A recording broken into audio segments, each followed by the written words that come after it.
The invoice was 43 pages long. Single-spaced. I'd itemized everything. Every diaper changed, every school pickup, every parent-teacher conference attended, every night spent holding a sick child while her actual grandparents posted beach selfies from Cabo. The total came to $847,000, conservatively calculated at below minimum wage. My parents called it heartless. I called it 18 years overdue. My name is Rebecca Thompson, and I'm 36 years old. I've been engaged to David for 3 years, saving every penny for our wedding while raising a child that isn't mine. But to understand why I'm sitting in a lawyer's office calculating the cost of stolen youth, you need to know how I became a mother at 18. Not by choice, but by family obligation. I was the responsible daughter. Straight A's, full scholarship to Northwestern, plans for medical school. My younger sister Ashley was the wild child. Parties, boys, dropped out of high school at 16. My parents enabled her every step, making excuses. She's finding herself, Mom would say. Rebecca's the strong one. The call came 2 weeks before I left for college. Ashley was pregnant. 17, no job, no education, and the father was complicated, meaning married with 3 kids. My parents were devastated, not because of Ashley's situation, but because of timing. We just booked the European River cruise, Mom wailed. 6 months, non-refundable. We've been saving for years. Plus, we're retiring next year, Dad added. We have the RV ordered. This is our time. Then they looked at me. Rebecca, honey, you're so good with kids. Maybe you could defer college for just a year? Help Ashley get on her feet. I have a full scholarship. If I defer, I lose it. Community college is perfectly fine, Mom said dismissively. And this way, you can help with the baby while Ashley figures things out. Ashley sat there, hand on her still flat stomach, smirking. She knew exactly how this would play out. I can't raise a baby, she said with practiced tears. I'm just a kid myself. If no one helps me, I'll have to give it up for adoption. Could you live with that, Rebecca? Your niece or nephew given away to strangers. The manipulation was masterful. They spent the next week wearing me down. Dad talked about family loyalty. Mom cried about losing her grandchild. Ashley threatened increasingly dramatic scenarios. And me? I was 18 and stupid enough to believe it would really just be for a year. I deferred Northwestern. Lost my scholarship. Enrolled in community college. When Lily was born, Ashley stayed for exactly 6 weeks before announcing she'd met someone new and needed to follow her heart to California. You're so good with her, she said, shoving the screaming infant into my arms. I'll send money when I get settled. She never sent a dime. My parents, fresh from their European cruise, stopped by monthly to coo over Lily and take photos for Facebook. But when she was sick, working late, when she needed diapers, fixed income, when I begged for help with childcare so I could attend classes. You chose this, Rebecca. I didn't choose anything. But Lily didn't choose any of it either, and she needed someone. So I became that someone. 18 years. I raised Lily while Ashley flitted from man to man, state to state, sending birthday cards when she remembered. I worked nights at the hospital while going to nursing school during the day, running on 3 hours of sleep. I missed my 20s, no parties, no travel, no freedom. Every decision revolved around Lily. My parents? They thrived in retirement. Cruises, road trips, winters in Florida. They'd visit for holidays, bring inappropriate gifts, fill Lily's head with stories of their adventures, then leave me to deal with the aftermath. Why can't we go to Disney World like Grandma and Grandpa? Lily would ask. Because I'm saving for your college, I'd explain, not mentioning that I was still paying off my own student loans for the degree that took me 8 years to complete. Through it all, they promised one thing, the wedding fund. My grandmother had left money for both Ashley and me, $45,000 each, specifically for our weddings. It was held in trust by my parents, accumulating interest. At least when you find someone special, Mom would say, you'll have your dream wedding. It became my light at the end of the tunnel. When David proposed 3 years ago, I finally felt like something would be mine. We planned carefully, booking vendors 2 years out to get better prices. The venue alone required a $15,000 deposit. Then last month, Ashley called. First time in 2 years. I'm pregnant, she squealed. Twins. Can you believe it? Congratulations, I said warily. Who's the father? Bradley. He's amazing. A little older, going through a divorce, but he's perfect. The thing is, we need to move fast. Set up a nursery, get a bigger place. You know, emergency expenses. My stomach dropped. Ashley, I can't. I'm not calling for money, God.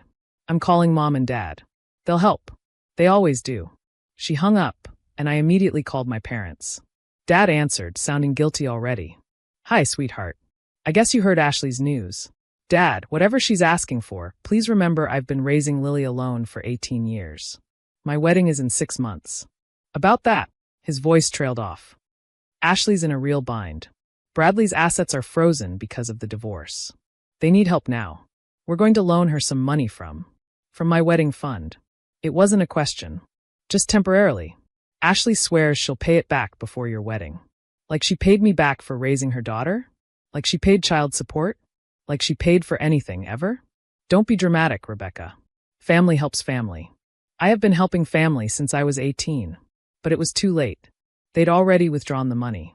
All of it. Given it to Ashley for a house she'd probably abandon within a year. For a man who wasn't even divorced yet. For twins who would end up God knows where. I hung up and called David. Then the venues. Then the vendors. Cancellation fees alone would cost us thousands we didn't have. We'd been together 7 years, engaged for 3, and now we'd have to wait who knows how much longer because my parents gave my wedding fund to the same person who'd abandoned her first child to me. That night, as I helped Lily with college applications, because of course I'd made sure she could go to any school she wanted, something snapped. I opened Excel and started calculating. Childcare, 18 years at $15 per hour, 40 hours per week minimum. Food, $200 per week for 18 years. Clothing, $2,000 per year. Medical expenses not covered by my insurance. School supplies, field trips, sports equipment. Transportation costs. Housing, the difference between a studio and a 2-bedroom. I was conservative. I didn't charge for overtime, didn't include the therapy I'd need for the next 20 years, didn't calculate the opportunity cost of the career I'd sacrificed. Still, the number was staggering. I printed it out, attached 18 years of receipts I'd meticulously kept, and sent it to my parents with a simple note. Since you've decided my wedding fund is community property, I'm billing you for services rendered. Payment due in 30 days, or I'll see you in court. Rebecca. Mom called within an hour, hysterical. How could you be so heartless? Putting a price on loving your niece. I didn't put a price on love. I put a price on labor. Love was free. Raising your daughter's abandoned child while you traveled the world was not. You can't be serious about suing us. Watch me. The family exploded. Ashley called me every name imaginable. You were supposed to be the responsible one. I was. For 18 years. Now I'm being responsible for myself. Extended family chose sides. Cousins called me cold. Aunts said I should be grateful for the blessing of raising Lily. But Lily herself? She understood. I'm so sorry, Aunt Becca, she said quietly. I know what you gave up for me. I know Mom abandoned me and Grandma and Grandpa let her. You deserved better. You deserved better too, sweetheart. I had you. That was enough. The lawsuit was filed 2 weeks ago. My lawyer, ironically, paid for by David's parents, who were appalled by the situation, says we have a strong case. Unjust enrichment, breach of fiduciary duty, promissory estoppel. Big words that basically mean my parents benefited from my free labor while withholding money that was legally mine. Their lawyer tried to argue that family doesn't charge family for help. Mine countered with 18 years of documentation showing this wasn't help. It was full guardianship while they lived their best lives. We had photos from their Facebook, them on beaches while I was in the ER with Lily's broken arm, them at wine tastings while I was at parent-teacher conferences, them renewing their vows in Hawaii while I was working doubles to pay for Lily's braces. The judge was a grandmother herself. She looked at my parents with undisguised contempt. Let me understand this. Your teenage daughter gave up a full scholarship to raise your other daughter's baby. She did this for 18 years while you traveled and enjoyed retirement. Now, when she finally has a chance at her own happiness, you gave her wedding fund to the same daughter who abandoned her child. When you put it like that, Mom started. How else should I put it? The judge interrupted. I've seen a lot of family dysfunction, but this level of exploitation is remarkable. The ruling came last week. My parents must immediately return the $45,000 wedding fund plus 18 years of interest. They also owe me $400,000 in back support. The court didn't accept my full invoice but agreed that raising Lily constituted unpaid labor that unjustly enriched them by allowing their retirement lifestyle. They're appealing, of course, claiming I'm destroying the family. But the family was destroyed 18 years ago when they watched an 18-year-old sacrifice her future and did nothing but book another cruise. Ashley's response was predictable. She vanished again. The house my wedding fund bought? Foreclosed. Bradley? Never got divorced. The twins? Who knows?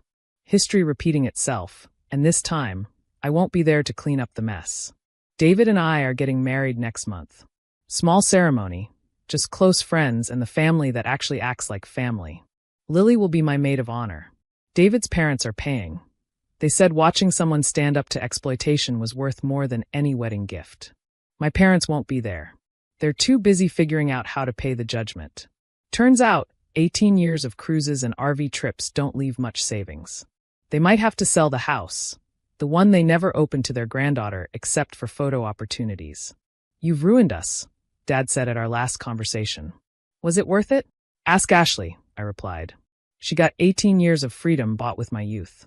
You got 18 years of retirement bought with my labor. I got a piece of paper saying I'm owed money I'll probably never see. So you tell me, who really got ruined here? Sometimes I feel guilty. They're my parents, after all. Then I remember the night Lily had pneumonia, and I called them sobbing, begging for help. Just one night so I could sleep. They were in Vegas and couldn't possibly leave.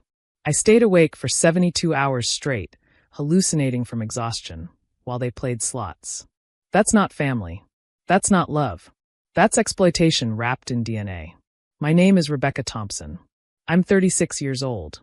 I raised my sister's abandoned daughter while my parents lived their dream retirement. When I finally had a chance at my own wedding, they gave my fund to the same sister who'd abandoned her first child. So I sent them a bill for 18 years of unpaid labor. They called me heartless. The court called it justice. I call it the price of being the responsible one for far too long. Lily starts Northwestern this fall, the same school I never got to attend. Full scholarship, just like I had. But unlike me, she'll actually get to go. She'll have the college experience, the freedom, the choices I never had. I promise I'll make you proud, she told me. You already have, I said. Every single day for 18 years. And that's worth more than any wedding fund. More than any court judgment. More than any apology my parents will never give. That's love. Real love. The kind that costs everything and asks for nothing in return. The kind I gave freely to a baby who needed me. The kind my parents never understood at all. Thanks for watching. See you again in the next video. Stay stunned.